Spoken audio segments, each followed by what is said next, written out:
Good afternoon, good evening, good morning, wherever you are located in the world today. We're very excited that you're joining us for this webinar on accelerating digital transformation with algorithmic business thinking. We'll refer to algorithmic business thinking as ABT. That is our shorthand for what is a very interesting and unique topic that we're going to dive into momentarily. So my name is Christine Gonzalez. I'm an Associate Director of Digital Deliveries in the Office of Executive Education at MIT Sloan. And I'm really excited to be here today with you. And our presenter is Paul McDonagh-Smith. He's a senior lecturer in information technology. He's the digital capability leader in the Office of Executive Education at MIT Sloan School of Management. And next slide, please. I'll tell you a little bit more about Paul. So as the digital capability leader at Sloan, he directs a growing portfolio of digital programs, and he works with the Sloan team to identify our digital strategy and drive transformative technology experimentation. Studies the intersection between technology and learning to invent and embed next generation platforms and experiences that fit how organizations and employees work in our digital society. Some of the innovations include harnessing AI and machine learning, augmented virtual realities, avatar-based virtual worlds, robotics, collaboration technologies, all that to build and take to market a series of digital teaching and learning products and solutions. And as you can imagine, that's an ever-growing and expanding area. So that's always changing. So really excited to be here today. And Paul, I'm going to let you take it away. Well, thank you, Christine. As people say these days, good morning, good afternoon, and good evening, everybody. It's lovely to have the opportunity to spend some time with you. As we go through our kind of conversation, our chat over the next 25, 30 minutes or so, please take the opportunity to ask any questions in the chat, and my colleague Christine will look to answer some of those, and those that we don't answer as we go through this, we'll leave some time at the end for a Q&A session. So let's talk a little bit about what we're actually going to cover here. So fundamentally, we're going to try and answer three questions. Okay, we're going to talk about what ABT actually is. We're going to talk about why it's relevant today, give you some ideas about the impact and the value that it can create, capture, and deliver, and fundamentally talk about the third question: how to get ABT working for you. And in terms of getting it to work for you, we're going to start really focusing on how you might be able to use ABT today. And this point about today is actually pretty important to the whole topic of ABT, because ABT looks to help us all become technology or digital presentists. Now, I've got nothing against futurists, technology or otherwise, but I think with ABT, we very much try to focus on the things that we can do today. We try to inspire people to dare, to dream, but above all, to do. And we're not necessarily, or we're not naturally inclined with algorithmic business thinking, or ABT, as Christine kind of mentioned to you. We're not inclined to wait for tomorrow. We're keen to make progress today. And even when we have technology stacks or opportunities that will be maturing to tomorrow, we still look at how we can prepare today and be ready to use them effectively tomorrow. Now, in addition to being these digital presentists, we're actually also very keen on all of us becoming or strengthening our skills in technology translation. We look with ABT to be able to translate the value of computer science into business science, but also the other way around as well, so that we're able to translate our business needs and articulate them effectively to the technology communities we have within our organizations, and also in those external networks. So all of this really is focused around the idea of us all becoming individually in our teams and our companies, becoming almost a catalyst for digital transformation acceleration. And so with that, can I perhaps ask that we move to the next slide, please? So here we're going to dig down a little bit into what ABT actually is. Next, please. Okay, so what we have here, everybody, is actually a working definition. So ABT is a series of interconnected insights, frameworks, and models to enable us to break complex problems down into their smaller constituent parts, be able to work on them in parallel, and then actually be able to recombine them so that they are opportunities for sustainable growth. And one thing I'll say about that is that one of the key elements of algorithmic business thinking, and I apologize in advance if this sounds a little bit like common sense, or looks to put common sense into common practice, I suppose. But one of the things it tries to do is give us a starting point. You know, when you have complex challenges, it's almost like standing at the bottom of a mountain in some ways, yeah? And you kind of look up a little bit and it can be quite intimidating. So what we're trying to do with algorithmic business thinking is give you the capabilities, but also the confidence to be able to walk towards your complex challenges.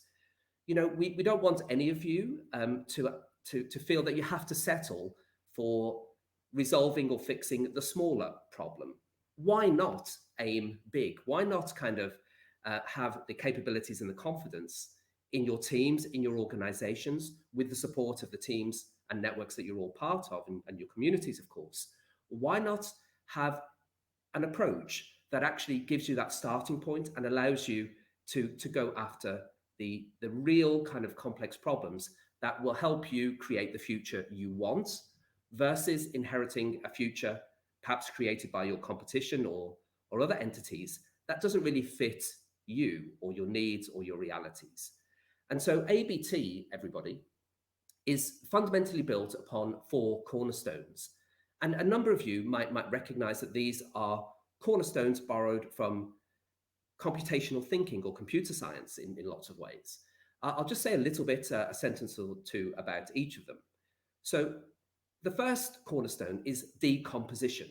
This idea of breaking a complex problem down into its smaller parts. I once had a manager at Nortel Networks, who kind of used to like saying, how do you eat an elephant? One bite at a time. And so this idea of decomposition, it actually allows us to create these smaller problems, break one problem down perhaps into 4 smaller ones, those 4 smaller ones then down into 16 smaller ones, into 64, 256, etc., until fundamentally you arrive at a point when you can start answering the questions that you're posing yourself.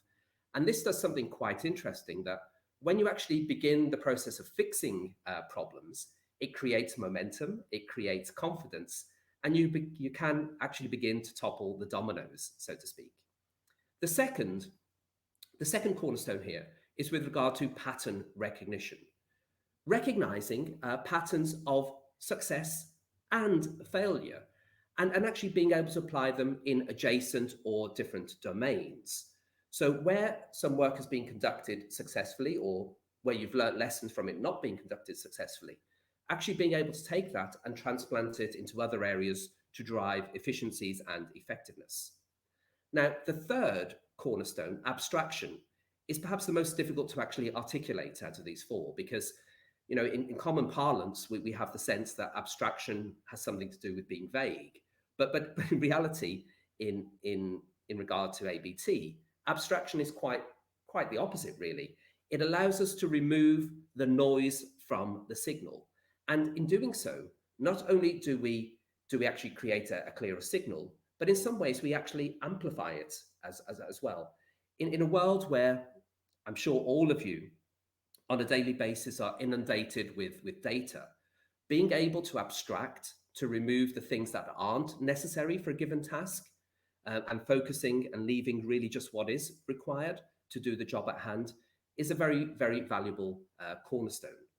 Now, these 3, the first 3, actually feed into the output of the process here, which is algorithms.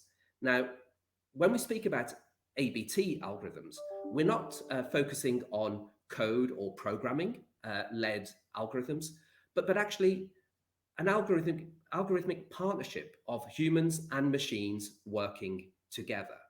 A partnership that, as we move further through the technology chessboard, it's a partnership that's actually evolving the relationship, the roles, and the responsibilities between humans and machines. So the key takeaway for you really that I'd like you to kind of take with you from this slide is the fact that with ABT, algorithms are humans and machines working side by side, shoulder to shoulder, on problems together. Okay, next slide, please. So just to kind of expand a little bit more upon this, this idea of, or this definition of ABT, it's in essence, it's a toolkit, a mindset, and a digital language. It's a toolkit that as you go through our ABT program, we actually kind of give you a series of those insights, the frameworks, and the models that you can pack into your suitcase and take with you back into your organization. However, as those digital presentists that I mentioned a little bit earlier, all of these frameworks and models are designed to be able to be used pretty much straight away. You know, we're not asking you to complete a 6 or 7 week program and then start using the kind of tools. We actually give you examples and we practice using them in the program such that when you get back into your organizations, you'll hit the ground running. It's a mindset, as I said, which I think a number of you or a number of us are quite familiar with the idea that in the digital economy, we really need to move from command and control types of leadership structures and approaches to more decentralized ones where collaboration, cultivation, cooperation are key elements. But with ABT, we actually we invite everybody, in fact, to move beyond that, to go to approaches that actually are built around exploration and engagement. So we feel that ABT is very useful at helping all of us become better explorers, so that with the new opportunities we have in front of us, we're able to recognize how they actually dovetail with our own requirements, how they meet our realities, and how they can actually help us on our path forward. It's a digital language in the sense that I was very struck in my research on ABT by the work of Noam Chomsky, the MIT professor emeritus, who, when discussing language, stated that the primary function of language isn't to communicate, but rather to link interfaces. And at a time where we're seeing exponential development in human and machine partnerships, technology developments, inventions, new applications, etc., the opportunity to be able to communicate as humans and between humans, but also with machines across our organization and outside of it is quite fascinating, I think.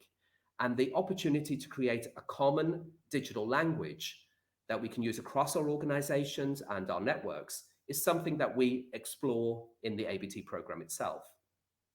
Now, just to build a little bit on this idea, or a certain sense of paradox, perhaps, very often when we think about the capabilities of humans and machines, we find ourselves kind of recognizing a tension, somewhat historical, but nonetheless very, very real and very present, that humans have a certain range of capabilities and machines have others. Now, with ABT, we're looking to bridge or to unify and to unite these capabilities. And I think just spending a moment or two thinking about paradox is probably an interesting kind of starting point for us with regard to the roles and the responsibilities and the relationship of humans and machines moving forward. I'm just going to briefly mention 3. The first paradox I'd like to mention is the Moravec paradox that a number of you may have kind of come across before, which recognizes that often it's often machines or computers or AI or robotics actually find there are certain things they find difficult that are actually easier for humans and vice versa. So for example, perhaps we shouldn't be overly surprised when machines and AI and algorithms can actually beat humans at strategy games like Go and chess. And then also, conversely, when robotic researchers, etc., find challenges in creating robots that have the sensory motor skills of a 1 or 2-year-old human child, we should keep in mind this Moravec principle that sometimes what's often difficult for AI and robotics is often less so for humans and vice versa. Now, the second paradox is Polanyi's paradox, which is commonly known or talked about as we know more than we can tell. And just to give you an example of this, I could tell you a lot about what I've actually got here in my office. But if I had to explain to you in great detail how I got to the office this morning, punctured tire and all, I'd find it very, very challenging. And so this hints at the complexity of codifying implicit knowledge. Now, the Moravec and Polanyi paradoxes here, they are things you've probably heard a lot about and have really been cornerstones of thinking in this area for the last 40 or 50 years. The third paradox that we've titled the ABT paradox recognizes that as we move further across the technology chessboard and those technologies that are invented and kind of around us become more deeply embedded into our lives and our work, that interestingly, the human-led capabilities will be ones that partner with the technology to actually help us to create the most productive and sustainable futures for our teams and for our organizations. Now, that's not meant to be at all critical of STEM types of approaches. In fact, quite the opposite. It's just merely trying to recognize that there are key human elements that actually are going to be very, very helpful as we move forward. And we'll come and talk about those in just a moment. So final point on this slide is just to mention what ABT isn't. And of course, it's not a silver bullet. It's meant to complement existing methodologies and approaches, not to compete with them.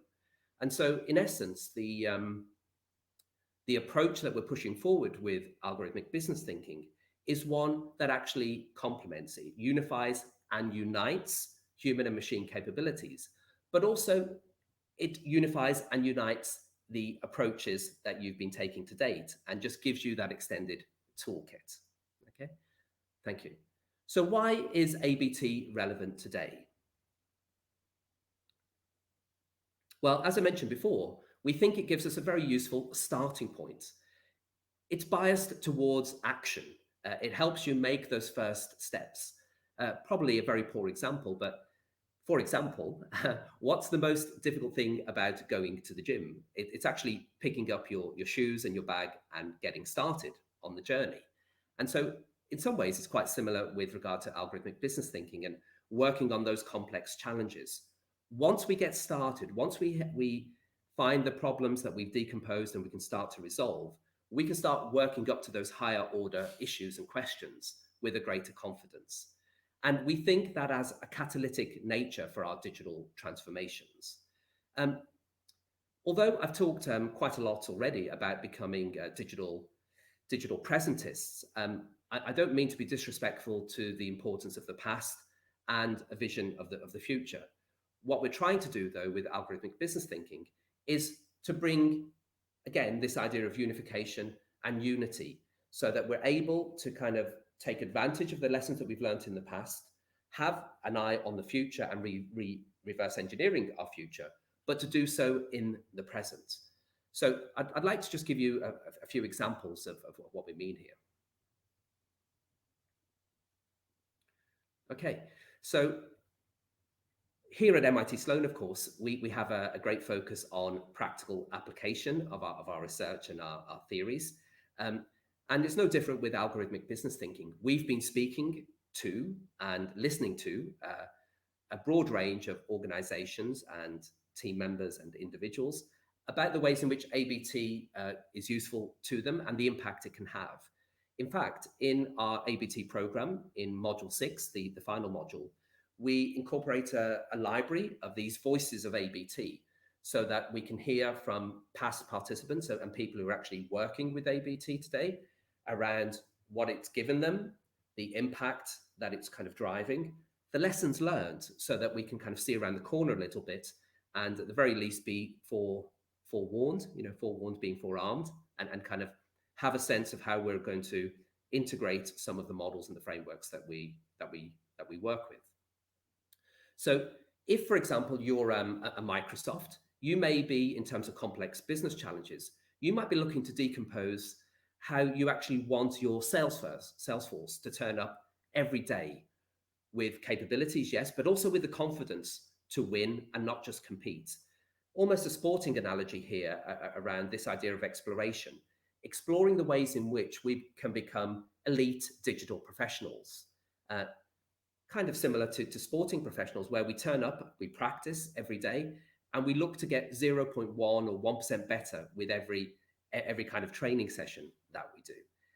If we're a Walmart, we might be asking ourselves, how can we best combine, optimize human and machine investments to get that return today or more quickly ahead of tomorrow? If we're a Boston consultancy group, for example, we might be very, very cognizant, I'm sure we are in all of our organizations, in fact, how can we maintain or improve the accelerated digital transformation that we've all seen over the last 18 months? In fact, kind of just to mention here, I see often kind of people writing about economic recovery and organizational recovery. I think the real opportunity is discovery, okay? Discover the ways in which, moving forward, we can take advantage of the lessons that we've learned over the last 18 months to kind of chart and navigate our path forward, okay? Now, these are just examples of, household name organizations. If we move on to the next slide, here we ask you just to reflect for a minute or two on why and almost into how algorithmic business thinking could be relevant for you today. So the question I have in mind, and maybe Christine, if you would put it into the chat, is what complex business problem would you like to break down? As digital presentists, is there a problem or a challenge that you have today? Could be with regard to your strategic approach, leadership, technology, operations, your workforce, your humans, or a cultural question. So if you just take 30 or 40 seconds just to think about this, and if you wouldn't mind, if you wish, feel free to kind of post in the chat box any problem that you think you would like to decompose. Okay. And of course, the benefit is going to be quiet. 20 seconds.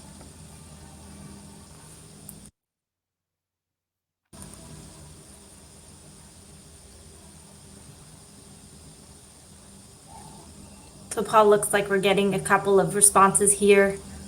Okay. Someone posted something about workforce retention. Mm-hmm.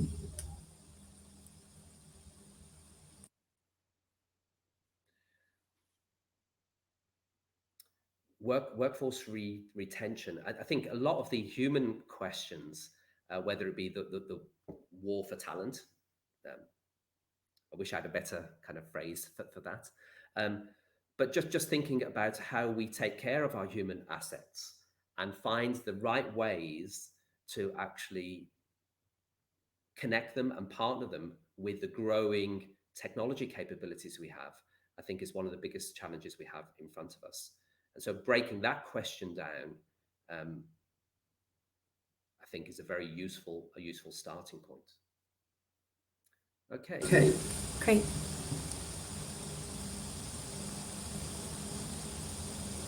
So as you we don't need to do it right now, but of course, from an algorithmic business thinking perspective, we would be asking you to work through the 4 cornerstones. Yes, identify, which is make sure you put an adequate amount of time into identifying the problem you want to fix in the first place. Make sure it's the right you have a right problem statement before you start working at your unification kind of statements. But then also with your pattern recognition, make sure that you're kind of casting your net far and wide to make sure that, or to explore whether there are patterns of success or failure in other areas that you can take advantage of. And I think the abstraction, the idea of removing the unnecessary to leave the signal is very important. And then in terms of building those algorithms, looking for the ways in which you can create the human and machine algorithms that allow you to ask and answer questions that, frankly, neither of the two parties would realistically be able to do on their own. Okay. So could we perhaps move on to the next slide, please? So why is algorithmic business thinking relevant? Now moving into how does algorithmic business thinking actually work? And so you'll remember that we said a little bit earlier that algorithmic business thinking is an interconnected series of insights, frameworks, models, etc. Now, what we're going to do here is just pull the curtain back for a few minutes with regard to some of those frameworks and models, just to give you a sense of how we actually move and transition from identifying and framing the problem to beginning to really truly kind of have the frameworks and the models and the approaches that will allow us to make progress with these. And we're going to talk for a few minutes about a double helix model with its algorithmic business thinking, human-centric genes, a periodic table of digital and human elements that we're researching and building, and then conclude with just a little bit of a sight of our 3E model of exploration, experimentation that leads to evolution of our teams and organizations. And what I should say, Christine and everybody, before I go any further, is that those of you who kind of decide to take this program or actually kind of watch some of the other webinars and materials that we've created, interact with them, will know or will notice that the research that this is built upon is multidisciplinary. Yeah, we in the program, we have contributions from a broad range of faculty members. And of course, I mentioned that we have those industry voices of ABT as well. But from a research perspective, we have people like Tom Malone, Tom Koken, Eric Brynjolfsson, Danielle Lee, Cynthia Brazil, a broad range of faculty members, Deborah Ancona with her leadership insights, who actually kind of make very emphatic and well-researched kind of arguments around the things that we can do today to get started and make improvements. Okay. So if it's okay, let's move on to the next slide and look at this double helix. So I hope kind of this is an interesting kind of framework or model for you in the sense that it builds on the Watson and Crick kind of innovation and invention or discovery of the DNA molecule, where in our case here with ABT, we kind of create a double helix where the ladder structures are of the two worlds that we operate in, so the digital world and the physical world. And then these ladders are actually held together by the rungs, which are actually human-centric genes. And this comes back a little bit to the comment I made with regard to the paradox, the ABT paradox, where we believe it's going to be, or our research kind of suggests to us, that there are a series of human-centric characteristics and capabilities that are going to actually bind the technologies and technology-based solutions we're building, bind them together to make them effective and useful in our organizations. And here we just give you a sense of, I think, 6 of the human-centric genes: creativity, curiosity, critical thinking, collaboration, compassion, and consilience. I'm not going to talk through all of them. I'm just going to extract a couple of them for kind of comment. Curiosity, being explorers. I think this idea of exploration, of exploring every single day, of being prepared to let go of kind of known knowledge and perceived wisdom, and actually engage in the moment to find new possibilities, new truths, new directions, is very, very important. What I've personally experienced is that the more curious you are, or the more often you're able to apply your curiosity, you kind of create a broader landscape to operate in, and kind of new opportunities find their way to you a little bit. I think curiosity as well kind of disturbs the status quo it's probably one of the best tools that we have to counter bias as well. Creativity, I like in the sense that I've done a lot of work over the last, particularly the last 5 or 6 years with regard to AI technology stacks. And I suppose coming out of the other side of that, one of the key learnings that I've personally had is that we need to boost our creativity in order to be able to take advantage of the capability of the AI machine learning technologies that we have at our disposal. The technology allows us to do great things, but we've got to figure out what that means for our business model innovation, what it means for actual work in our organizations, and creativity is key. The only other one, or two actually, I'm going to focus on here, compassion. I think we need to lead with compassion. It shouldn't be, it needs to be proactive rather than reactive. People can tell when we care in the solutions and the way we interact with them. So that's very important.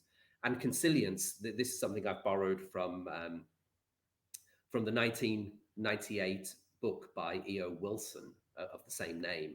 And so consilience, this concept of unification and unity, I think we can unify physical and digital, human and machine capabilities. I think we can unify the past with the future in the present.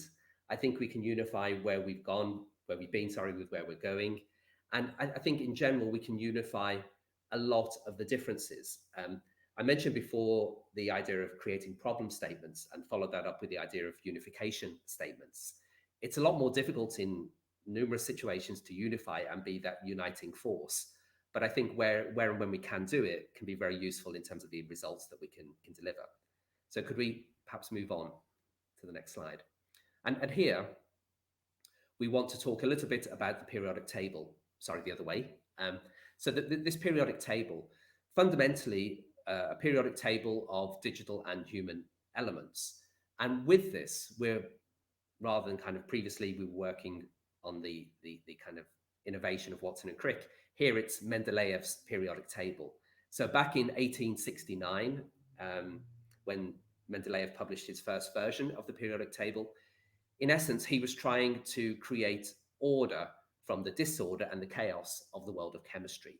He was looking for patterns. He was looking to recognize patterns that led to an understanding of behaviors. And in lots of ways, I think in the digital economy today, we can try and do the same as Mendeleev was trying to achieve. We can kind of create the patterns that will help us create what I call compound innovation.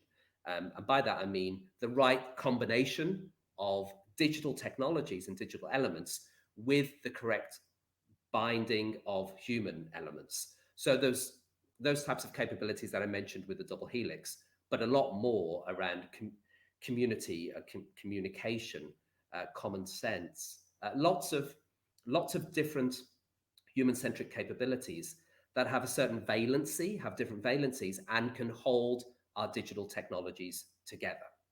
Okay. Could we perhaps go on to the 3E model for a moment, please? Okay. Now, this is a core foundational framework of the ABT program, in fact. And what it really does, it tries to inspire us all in a community type of manner to explore more readily, to experiment in order to evolve the way that we see the world, the way we interact with it, the way that we're able to create, capture, and deliver that value in our businesses. And there's perhaps a good example of this at play. Recently, I've had the good fortune and privilege to work very closely with some people at NASA. And the reason I had kind of reached out to them in the first place or began working with them was based on their kind of exploration quotient. I kind of figured maybe not a bad place to start learning about exploration would be to speak with NASA. And what I actually learned was something that I hadn't expected. The first thing that a chap called Dr. Jim Garvin, who now heads up the Da Vinci Plus project to return to the surface of Venus, what I learned from him was that we should all consider space exploration to be personal because we're all part of it. It's not something, when we hear people talking about Mars or Venus, or we hear kind of the Perseverance kind of recordings from the surface of Mars. It's not something that belongs to somebody else or another time or another place. We are part of it. And in an associative type of manner, I took that as an insight with regard to the digital economy, because we are all part of that as well. And in the same way that the universe or universes actually are infinite and don't have an end point, the digital economy, when we're working within it and appreciating that we are part of it, we need to actually also accept that we're not trying to get to the end of a rainbow. We're not trying to kind of touch the horizon. It will always, with every step that we take forward, it will always be one step further away from our grasp to a degree. And so I kind of found this quite consoling and quite comforting, actually, the idea that we don't have to kind of finish the game today or tomorrow, but we have to accept that we need to play it every day. And if we're going to play it every day, then, well, why not try to be the very best that we can be, to be those elite digital professionals, to be digital presentists, to be those translators who don't just kind of look to create a common digital language between kind of humans and machines, who don't just focus on the reading and writing of technology, but actually speak it as well and listen to it as well. And then the other lesson that I learned from, well, I've learned lots of lessons, but kind of a key lesson that I learned from Dr. Jim Garvin as well, it fits in with this idea of becoming better digital presentists, which is never wait to wonder. You know, as far as I can tell, we've only really got today. It merges into tomorrow. For me, probably in about 6 hours' time. But fundamentally, if we're ever going to make a difference, we're going to make a difference by acting in the now, the here and now. And so, my kind of request to you all is kind of never wait to wonder. Kind of get cracking, get started now. And what you'll find is that as you kind of break down your complex problems, break them down, you'll find the ones that you can actually begin to fix. And in doing so, you'll inspire yourself, but you'll actually help those around you as well to believe that you can create the future you want, deserve, and need. I'm not a big fan of kind of accepting in a linear way that kind of tomorrow is going to be an extension of today. So I think the ball is in our court. The type of people that you are, with the roles that you have and kind of experience and expertise, if you don't start fixing things or continue fixing things, we can't expect anybody else to. Okay, so you know, far be it from me to kind of get on my kind of soapbox here, but I like this idea of kind of thinking of the digital economy, or appreciating that it has a forever frontier, it has a shifting horizon. The days of kind of putting a bow on a product or a service or a solution and shipping it out and having a cup of tea are kind of finished. Everything, data is the hydrogen of our periodic table, and data will always point us towards the future and what we need to do next. So with that and the idea of never waiting to wonder, can I perhaps just move on to the next slide and kind of, we're kind of going back in time there, okay? And just really thank you for having joined us today. Invite you kind of cordially to kind of consider attending our Algorithmic Business Thinking program. If you do join us, you have our commitment and promise. It's an MIT program end to end, and we'll do our very best to support your learning. We use virtual environments. We explore a lot. We have podcasts. We kind of try and put a digital arm around your shoulder throughout the journey and the learning experience. The next iteration or the next delivery starts on September the 15th. So we'd be thrilled if you could actually join us. That just leaves me kind of with the opportunity to say thank you. I hope in some small way this might have been interesting in certain comments and models and frameworks. Thank you. So Christine, if anybody has any questions that you've kind of captured. Yeah, great. Thanks so much, Paul. That was all really interesting and leaving us hungry for more. And I for one, always enjoy listening to these frameworks and topics and digging deeper. You mentioned compound innovation. Can you give an example where about compound innovation and where those digital and human elements are bound together and how that might work? Yeah, I'll just I'll give just give two two very very kind of examples. The first one is you know this well, kind of Christine, and kind of others may have seen me teaching, attending class, doing various things via telepresence robots. And the company that we use a broad range of kind of telepresence robotic kind of units. One of them is with a company called Ava Robotics, which is a spin out from iRobot.